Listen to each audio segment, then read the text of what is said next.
नमस्कार. स्वागत आहे तुमचं माझ्या चॅनलवर. आज मी तुमच्यासाठी घेऊन आले आहे खूपच सोपी, झटपट आणि चवदार अशी लसूणी पालक भाजी. ही भाजी आपण फक्त 5 मिनिटात तयार करू शकतो आणि ती खूपच हेल्दीसुद्धा आहे. जर तुम्हाला पालक आवडत नसेल तरी ही रेसिपी एकदा नक्की करून बघा. सर्वात आधी मी इथे पालकाची एक जुडी घेतली आहे.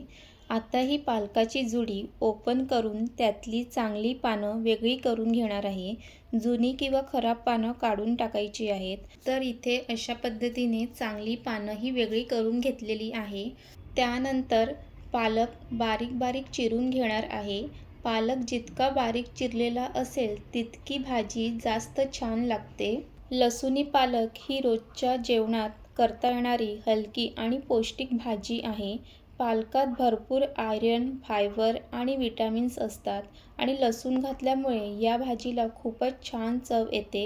ही भाजी भाकरी, चपाती किंवा भातासोबत खूप छान लागते. सकाळी डब्यासाठी किंवा संध्याकाळच्या जेवणासाठी ही रेसिपी परफेक्ट आहे. आणि इथे पालक बारीक चिरून झालेला आहे. त्यानंतर इथे आता ही बारीक चिरलेली पालक स्वच्छ पाण्यात धुवून घेणार आहे. पालक स्वच्छ धुवून घेण्यासाठी इथे मी जाळीदार टोपलीचा वापर करते आहे.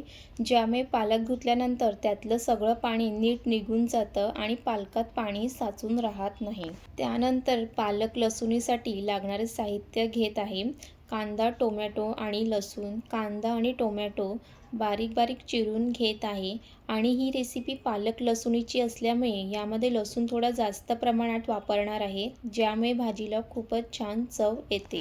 आणि त्यासोबतच ह्यामध्ये 2 हिरव्या मिरचीसुद्धा घेतलेल्या आहेत, ते सुद्धा बारीक चिरून घेणार आहे. आणि इथे हे चिरून झालेलं आहे आणि इथे लसूण थोडा जास्तच वापरलेला आहे. आता गॅसवर कढई ठेवून त्यात थोडंसं तेल गरम करून घ्यायचं आहे. तेल गरम झाल्यावर त्यात जिरं टाकायचं. जिरं व्यवस्थित तडतडलं की त्यात बारीक चिरलेला लसूण घालायचा. लसूण छान गुलाबी होईपर्यंत थोडा परतून घ्यायचं आहे. लसूण छान परतून झाला की त्यात बारीक चिरलेला कांदा घालून परतून घ्या. आणि ह्यामध्ये 2 हिरव्या मिरच्यासुद्धा टाकणार आहे आणि सर्व छान परतून घ्यायचं आहे. आणि हे सर्व मंद आचेवर परतून घ्या. कांदा तांबूस रंगाचा झाला की त्यात टोमॅटो घालायचं आणि टोमॅटोसुद्धा छान शिजवून घ्यायचं आहे. टोमॅटो लवकर शिजावा त्यासाठी त्यामध्ये मीठ घालायचं आहे. पालेभाजीत मीठ घालताना आधी कमी प्रमाणात घालायचं आहे, कारण पालेभाजी शिजल्यानंतर कमी होते आणि भाजी खारट होऊ नये म्हणून. आणि चमच्याच्या साहाय्याने असं टोमॅटो फोडून घ्यायचं आहे. टोमॅटो असं फोडून घेतल्यामुळे त्याची जी काही चव आहे ती पालेभाजीमध्ये उतरते. तर अशा पद्धतीने इथे बघू शकतात की टोमॅटोसुद्धा छान शिजून झालेला आहे. त्यानंतर त्यामध्ये थोडीशी हळद घालते आणि ज्यांना तिखट आवडत असेल त्यांनी थोडी हिरवी मिरचीसोबत लाल तिखट घातलं तरीही चालेल. आता यात बारीक चिरलेला पालक घालते. पालक घातल्यानंतर लगेच त्यामध्ये पाणी घालायचं नाही. पालक स्वतः पाणी सोडतो म्हणून वेगळं पाणी घालायची अजिबात गरज नाही. आता हे सगळं नीट एकत्र करून 5 मिनटं मंद आचेवरती शिजवून घ्यायचं आहे. आणि तुम्ही आतापर्यंत रेसिपी विथ पायल या चॅनलला सबस्क्राईब केलं नसेल तर नक्की सबस्क्राईब करून घ्या. आणि हिवाळ्यात भरपूर प्रमाणात पालेभाजी मिळत असतात, तर हिवाळ्यात नक्कीच आपल्या आहारामध्ये पालेभाजीचा समावेश हा केला पाहिजे. तर इथे बघू शकतात की व्यवस्थित सर्व मिक्स करून घेतलेले आहे आणि 5 मिनटात ही लसूणी पालक बनून तयार होते.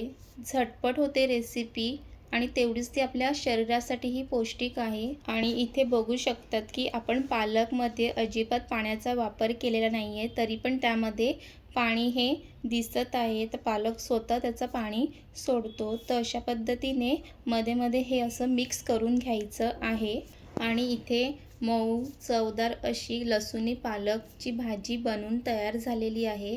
अगदी 5 मिनटात ही बनवून तयार होते.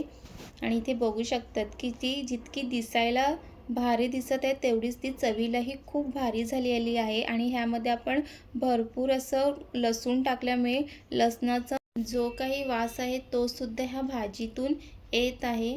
चला मग ही भाजी एका प्लेटमध्ये काढून घेऊया. इथे बघू शकतात की मस्त गरमागरम अशी ही भाजी आणि त्यासोबत तुम्ही भाकरी, चपाती किंवा भातासोबत अशी गरमागरम भाजी असेल तर 2 घास नक्कीच जास्त जाईल. आणि तुम्हाला ही अगदी सोपी आणि झटपट लसूणी पालकची रेसिपी कशी वाटली हे नक्की कमेंट्स करून सांगा. आणि तुम्हाला हा व्हिडिओ आवडला असेल तर लाईक करा, शेअर करा आणि माझ्या चॅनलला सबस्क्राईब करायला विसरू नका. अजून अशाच सोप्या रेसिपी पाहण्यासाठी चॅनलला कनेक्ट राहा आणि अशा छान छान रेसिपीचा आनंद घ्या.